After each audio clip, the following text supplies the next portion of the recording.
दिल्ली का Connaught place. यहाँ पहुँचते ही पुराने स्टाइल से बनी इमारतों को देखकर इसका पुराना इतिहास याद आने लगता है। और वो गाना भी कि ये दिल्ली है मेरे यार दिमाग में फास्ट मोशन में बजने लगता है। स्टाइल और फास्ट मोशन इसी की भाषा में बोलने का मेरा प्रयास है।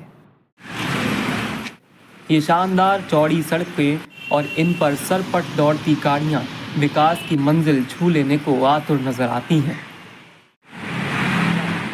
लेकिन इसकी हवा में अभी जी भरकर सांस ले ही रहा था कि कुछ याद आ गया, कुछ ऐसा जिसने सांस रोकने पर मजबूर कर दिया। अवेयरनेस का चीज है, सारे लोग अगर मिलकर चाहेंगे प्रदूषण कम होगा। रोक तो नहीं पाएंगे पूरी तरह से। प्रदूषण इलेक्शन दोनों को कोलैबोरेट मत करो, एक ना अंदर से होनी चाहिए अपनी। देखिए, प्रदूषण हमेशा एक मुद्दा रहेगा। डिपेंड करता है ऑपोजिशन पार्टी पे वो किस तरीके से उसको उठाते हैं, और हमारी अभी रूलिंग पार्टी जो है उनके ऊपर भी डिपेंड करता है कि वो किस तरीके से उसको टैकल करते हैं। लेकिन हम देखते हैं कि हमें पेड़ से सांस तो चाहिए, हमें पेड़ से छांव तो चाहिए, लेकिन वो पेड़ कितनों को चाहिए ये भी सवाल उठता है। पेड़ सभी को चाहिए। नमस्कार, मैं क्षितिज अरोड़ा और आप सभी का एक बार फिर से बहुत स्वागत है आईना द रियलिटी के एक और एपिसोड में। मुझे पेड़ पर खोजने की कोशिश ना कीजिए, मैं पेड़ के नीचे बैठा हूँ। ये पेड़ ना होता तो मुझे छाया कौन देता और इस धूप से कौन बचाता। पेड़ की छाया तो सबको चाहिए, लेकिन पेड़ कितनों को चाहिए सवाल ये खड़ा होता है। इस पेड़ की रोशनी तो सबको, इस पेड़ की छांव तो सबको चाहिए, लेकिन इस पेड़ के होने से कितनों को फर्क पड़ता है और कितनों को नहीं, आज सवाल ये खड़ा होता है। दिल्ली में कुछ दिन बाद ही आपको यहाँ पर लोग नकाब पहने हुए नजर आएंगे। नकाब उस चीज का जो इन्हें प्रदूषण से बचाएगी।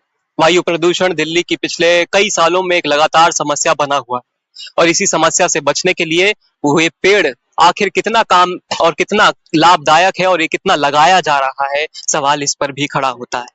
प्रदूषण की समस्या लगातार हर साल उसी तरह से बरकरार है, लेकिन इसको लेकर कितना काम किया जा रहा है सरकारों की तरफ से और ना सिर्फ आम लोगों की तरफ से, क्योंकि ये आम लोगों की भी जिम्मेदारी है। आज सवाल इसी को लेकर करेंगे आईना द रियलिटी में, इसी का करेंगे रियलिटी चेक। कनॉट प्लेस की सड़कों पर शान से घूमते ये लोग कुछ ही दिनों बाद नकाब से अपने मुखड़े को छिपाते हुए मिल जाएंगे। चेहरा छिपाना दिल्ली की मार्केट में कोई नया फैशन मत समझ लीजिएगा। यही रास्ता है हाईटेक होती राजधानी में अपने फेफड़ों से इस जहरीली होती हवा में फाइट बैक कराने का। ये भाई साहब दफ्तर की चिंता कनपटी पर लेकर घूम रहे हैं। कुछ दिनों बाद इनकी टेंशन डबल होने वाली है। बॉस से तो पार पा लेंगे, लेकिन हवा से मुकाबला कैसे होगा।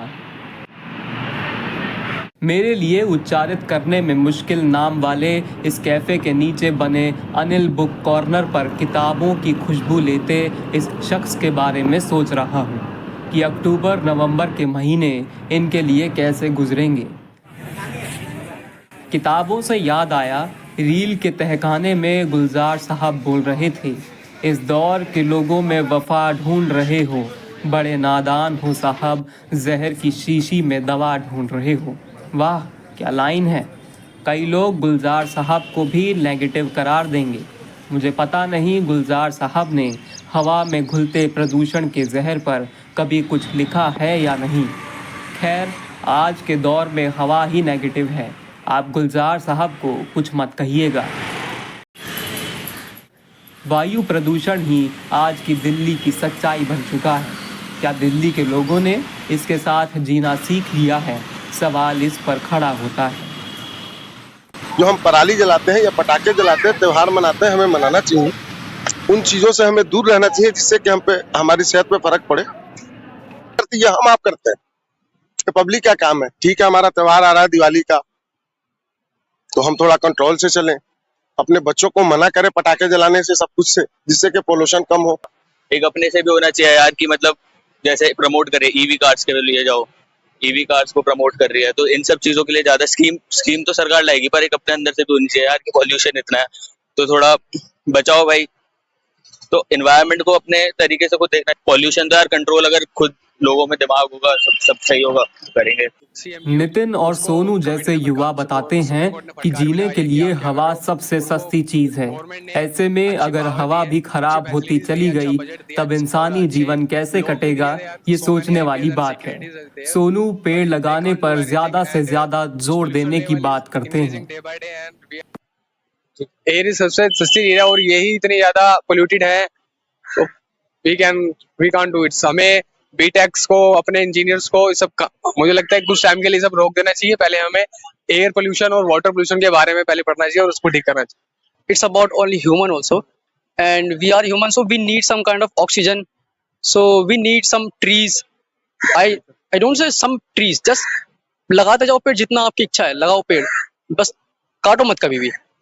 So लेकिन हम देखते हैं कि हमें पेड़ से सांस तो चाहिए, हमें पेड़ से छांव तो चाहिए, लेकिन वो पेड़ कितनों को चाहिए ये भी सवाल उठता है।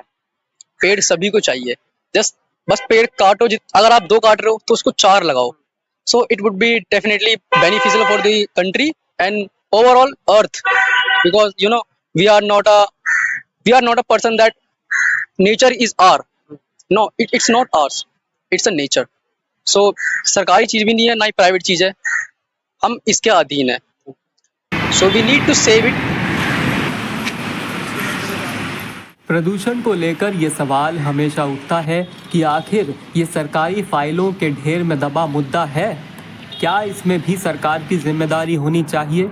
सरकारी जिम्मेदारी का आलम ये है कि करोड़ों की लागत से मार्केट में वायु प्रदूषण के विरुद्ध मसीहे की तरह उतारे गए स्मोक टावर अब ठप पड़े दिखाई देते हैं।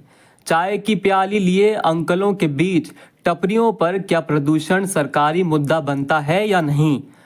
प्रदूषण को लेकर ऐसा माहौल बना दिया गया है कि किसानों के पराली या असल में कहें तो फसल अवशेष जलाने से ही प्रदूषण दिल्ली और आसपास के इलाकों के लिए समस्या बनती है।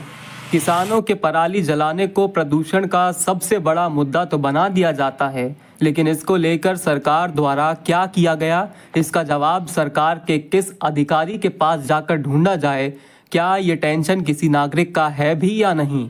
पराली जलाने को लेकर जिन डीकम्पोजर मशीनों की बात की गई थी, उन महंगी मशीनों को किसानों तक कितना पहुंचाया गया? चलिए, सुप्रीम कोर्ट तो कम से कम आपके आधार पर ये सवाल फिलहाल कर रहा है। नतीजा यहाँ तक है कि एक दिन पहले ही सरकार के मंत्री गोपाल राय कहते हैं कि पंजाब में हमारी सरकार आने के बाद पराली जलाने की घटनाओं में कमी आई है। अगले ही दिन भांडा फोड़ हो जाता है। पता लगता है कि पिछले साल से 10% पराली जलाने की घटनाएं बढ़ी हैं। राजधानी के लोग प्रदूषण यानी पॉल्यूशन को क्या चुनाव का मुद्दा मानते हैं, ये आप देखिए। प्रदूषण की समस्या से निपटने के लिए जैसे दिल्ली में वायु प्रदूषण का स्तर जो है दिवाली के बाद से बढ़ना शुरू हो जाता है, तो इसको लेकर दिल्ली 2025 में जो विधानसभा चुनाव है, तो उसको लेकर क्या लगता है कि चुनाव पे इसका कोई प्रभाव पड़ेगा प्रदूषण का?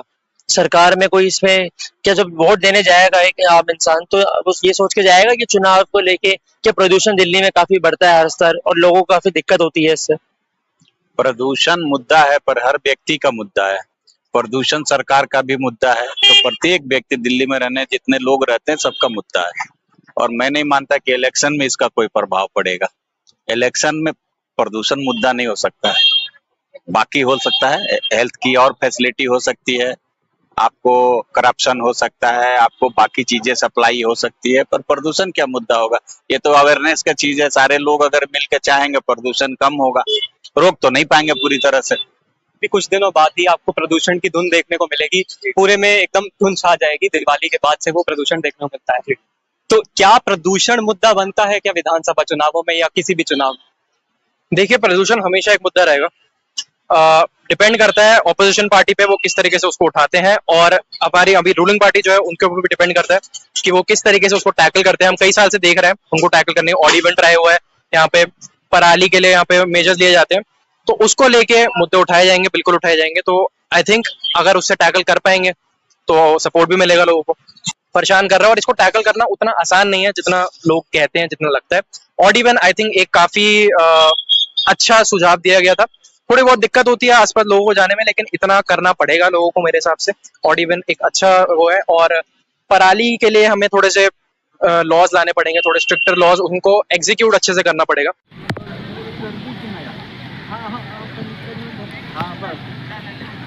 प्रदूषण के मुद्दे को हर साल अक्टूबर नवंबर के महीने के बाद स्मोक बनाकर उड़ा दिया जाता है।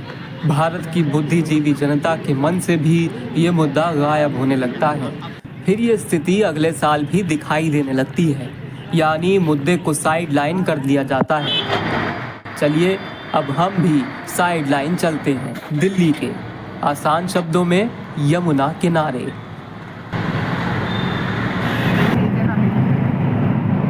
यमुना किनारे घूमने के लिए एक बैटरी रिक्शा पर सवार हुआ ही था कि नज़र रिक्शे में बने इस बोर्ड पर पड़ गई।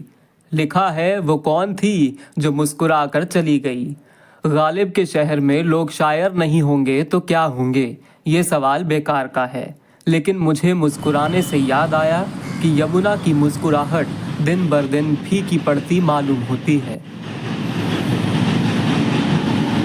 इस वक्त मैं मौजूद हुई दिल्ली के यमुना घाट पर।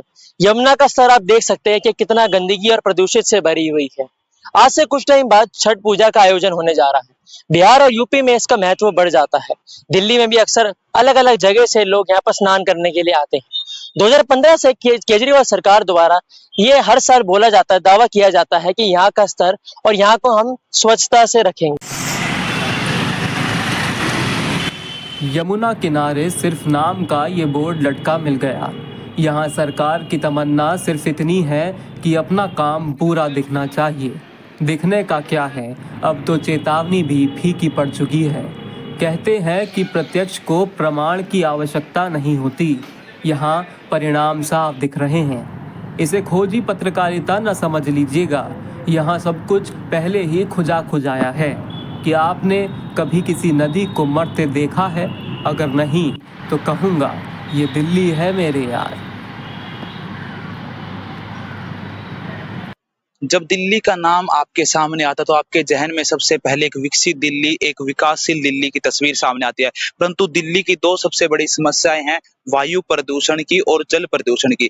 जब सर्दियों का मौसम आएगा तो आपको जम्मू जो दिल्ली है तो उसके अंदर वायु प्रदूषण देखने को मिलेगा कि सड़कों के अंदर धुंध ही धुंध, आप सड़कों पर तमाम तरह की धुंध दिखाई देगी, जो एक तरह से कहीं ना कहीं पराली की समस्या को लेकर कह लीजिए। फिर तो दिल्ली के अंदर जो ट्रैफिक स्थिति है तो उस ट्रैफिक की वजह से यहाँ के एयर पोल्यूशन में जिस प्रकार का बढ़ावा हर साल हमें देखने को मिलता है तो वो बड़ी समस्या है।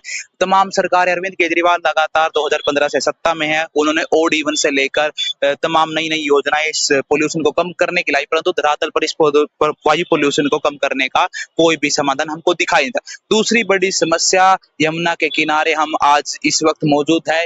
यमुना को लेकर अपने आप को जो खुद एक हमारे देश में जो नेताओं का, विकास के नेताओं का, जिसे तथाकथित विकास कहा जाता है, एक अपने आप को गंगा का लाल कहता है, दूसरा अपने आप को यमुना का लाल कहता है। ये यमुना की तस्वीरें हैं। यमुना कितनी साफ सुथरी है तो प्रत्यक्ष को प्रमाण की कोई आवश्यकता नहीं होती। ये तस्वीरें बयां कर रही है कि थोड़े दिनों बाद जब छठ आएगी तो छठ सबकी भावना का मुद्दा है, तो यहाँ स्नान किया जाएगा। इस मैले पानी में स्नान किया जाएगा। क्या ये तस्वीरें केजरीवाल जो 2015 से लगातार दावा कर रहे हैं कि हम मेरी सरकार बनने के बाद मैं 5 साल के अंदर यमुना को साफ कर दूंगा, यमुना को साफ कर दूंगा, यमुना का लाल हूं, परंतु ना 2005 से 20 तक यमुना साफ हो पाई, ना 20 के बाद से यमुना साफ हो पाई। 2024 की ये स्थिति है कि यमुना अभी तक साफ नहीं हो पाई है। ये केजरीवाल और तमाम उनकी सरकार के खोखले दावों की तस्वीर, हम इस तस्वीर के माध्यम से आपको एक दर्शाने का प्रयास करेंगे।